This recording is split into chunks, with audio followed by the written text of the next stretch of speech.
Hello दोस्तों, जय भोलेनाथ जी। प्रिय शिव भक्तों, कथा आरंभ करने से पहले आपसे एक छोटा सा निवेदन है। आजकल हम कई ऐसे चैनलों को देख लेते हैं जहां मनोरंजन तो होता है पर आत्मा को शांति नहीं मिलती। यदि आप भी सच्ची भक्ति, गहन कथा और भोलेनाथ के वास्तविक स्वरूप को समझना चाहते हैं तो कृपया हमारे चैनल को अभी सब्सक्राइब करें। ये छोटा सा सहयोग हमें और भी सच्ची कथाएं आप तक पहुंचाने की शक्ति देगा। अब आंखें बंद कीजिए, मन को शांत कीजिए और चलिए उस काल में जहां स्वयं महादेव मनुष्य की परीक्षा लेने उतरे थे।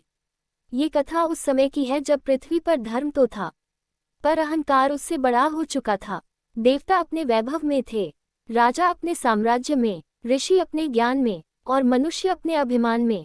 हर कोई कुछ न कुछ चाहता था, कोई शक्ति, कोई धन, कोई प्रसिद्धि, पर कोई भी त्याग नहीं करना चाहता था। उसी समय कैलाश पर्वत पर महादेव गहन समाधि में लीन थे। उनके शरीर पर भस्म थी, जटाओं से गंगा बह रही थी, त्रिनेत्र शांत था और पूरा कैलाश मौन में डूबा हुआ था। नंदी भी सिर झुकाए बैठे थे, देवी पार्वती मौन व्रत में थी। सारा ब्रह्मांड जैसे महादेव की सांसों के साथ चल रहा था। तभी पृथ्वी पर एक ऐसा मनुष्य था जिसके पास कुछ भी नहीं था। वह एक निर्धन ब्राह्मण था। नाम किसी ने नहीं पूछा, क्योंकि उसके पास नाम से अधिक दुख था। उसका घर उजड़ चुका था, परिवार बिछड़ चुका था, शरीर दुर्बल था और समाज ने उसे अस्वीकार कर दिया था। जिस द्वार पर गया वहां से खाली लौटा। किसी ने कहा, भगवान सिर्फ राजाओं की सुनते हैं। किसी ने कहा, तुम्हारे जैसे निर्धनों के लिए ईश्वर के पास समय नहीं। पर उस ब्राह्मण के मन में एक ही नाम था, भोलेनाथ। उसने न ग्रंथ पढ़े थे, न मंत्र सीखे थे, न पूजा की विधि जानता था। उसे बस इतना पता था कि महादेव झूठ नहीं देखते, दिखावा नहीं चाहते और टूटे हुए को कभी ठुकराते नहीं। एक दिन उसने निर्णय लिया, अब यदि मरना ही है तो महादेव के द्वार पर मरूंगा। वह नंगे पांव चल पड़ा।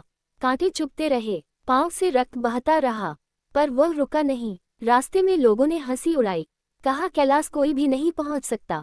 कुछ ने कहा, भोलेनाथ तुम्हें क्या देंगे, उनके पास तो खुद कुछ नहीं।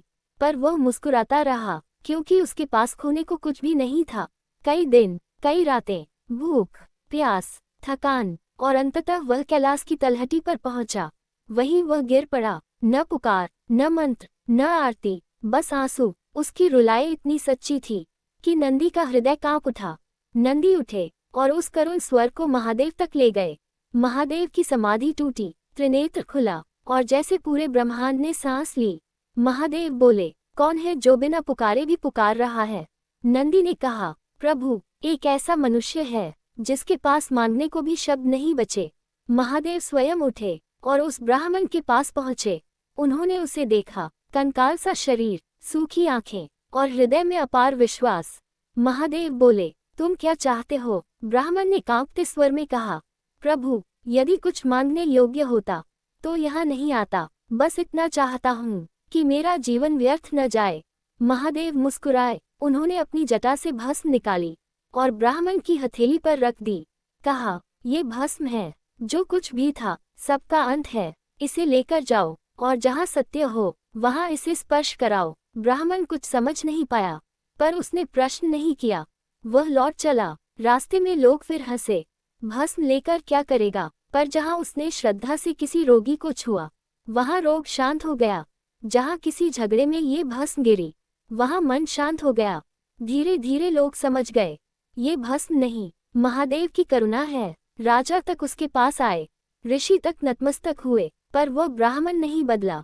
न अहंकार आया, न वैभव। एक दिन देवता कैलाश पहुँचे और बोले, प्रभु, आपने एक साधारण मनुष्य को महान बना दिया।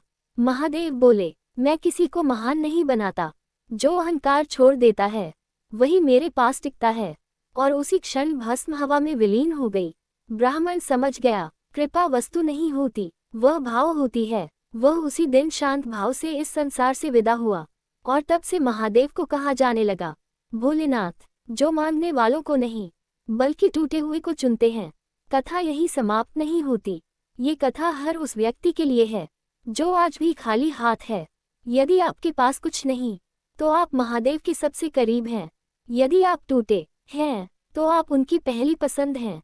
इसी भाव के साथ, यदि यह कथा आपके हृदय को छू गई हो तो हमारे चैनल को सब्सक्राइब करें, क्योंकि यहाँ कथा केवल सुनाई नहीं जाती, यहाँ आत्मा से बोली जाती है।